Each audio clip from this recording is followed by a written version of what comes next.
I was born in what is now the Democratic Republic of the Congo. Its former name is Zaire.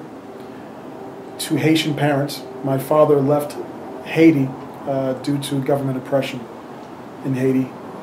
My mother went with him. I was born in Kinshasa, in Zaire. Then I came to Brooklyn, New York in 1971. That's June 20th, 1971, at the age of 15 months.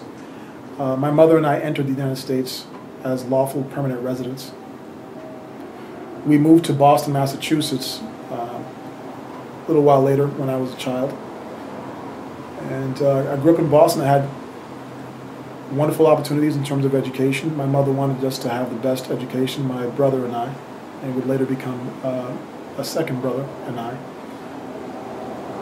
And I had a great childhood. I went to some Catholic schools in the Boston area.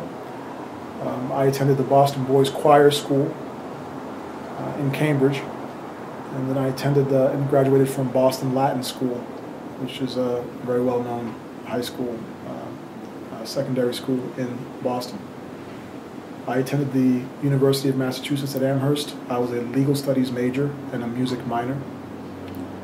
And one of the things that's important for people to understand is that when you look at the history of Massachusetts, for example, the Boston Tea Party and people standing up for their rights against taxation without representation, and you look at the parallels of what's happening now, or the parallels with what's happening now, there's a rich history that I appreciate with respect to people standing up for their rights. And I am now a part of that tradition of people who inhabit Massachusetts, who stand up for their rights, who look to expose injustices by the government, which is supposed to be for the people. There are numerous issues with respect to what I've been exposed to in terms of the violation of my rights in the state of Maine in a drug case, which was a wrongful conviction. I witnessed a significant amount of obstruction of justice in that case, and I am not at liberty to discuss that case currently, but the truth will come out. What happened in immigration detention was also something that needs to be exposed in terms of the way in which I was put through the immigration process in a very short amount of time. I was ordered deported from the United States, and while I was in immigration detention, I was also assaulted. So the tradition or the promise of what this country is about is something that I've held dear in terms of my rights. And so I'm looking forward to exposing what's going on and also continuing that tradition of people standing up for their rights and hopefully helping others do the same. Rama, I have a question.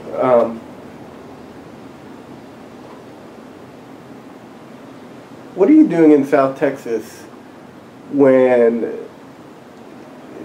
are there no ICE facilities, Immigration and Customs Enforcement facilities in the Northeast where you could be held? So why are you in Texas to begin with? I mean, it would seem to me if you're innocent until proven guilty. So that if you were in a ICE facility in the Northeast where your family, your friends, your network could be around you, wouldn't that be much easier than you being in South Texas where you really didn't know anybody when you got here, right? Absolutely. The point is that the system is designed for people to fail when they should be given every opportunity to not only address whatever issues that caused the immigration detention in the first place. It's important for people to understand that people are being brought from the Northeast to South Texas with the excuse that there is no room or space to house people in immigration detention in the Northeast.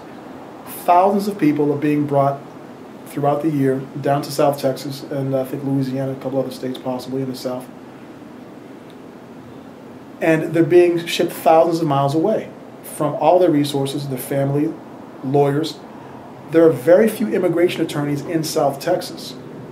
What that means is that people are not given the opportunity to find an immigration attorney And they would have a much better opportunity to do that had they been allowed to inhabit where they've normally been inhabiting in the state where they come from. In other words, if I'm from Massachusetts, or I inhabit Massachusetts, I've been a lawful permanent resident of the United States and should have been certified a citizen of the United States before I was 18, except for governmental error, administrational error, then I'm not given the opportunity to address these issues. So when you look at what's really going on, for example, when I was at the Port Isabel Detention Center, I was working at the law library, and I was able to see from the inside what the design of the system was. In other words, people were coming to me and asking me for assistance, and I helped numerous people. I gave numerous people substantive assistance, and I helped at least 20 detainees return back to their families in the United States who shouldn't have been detained in the first place. I should not have been detained in the first place. So, from what I've seen, it's clearly been a system that's designed to keep people away from the resources in order to promulgate what is an ethnic cleansing program in the United States. Wow. Are you an American? I am an American. Yes, I am an American.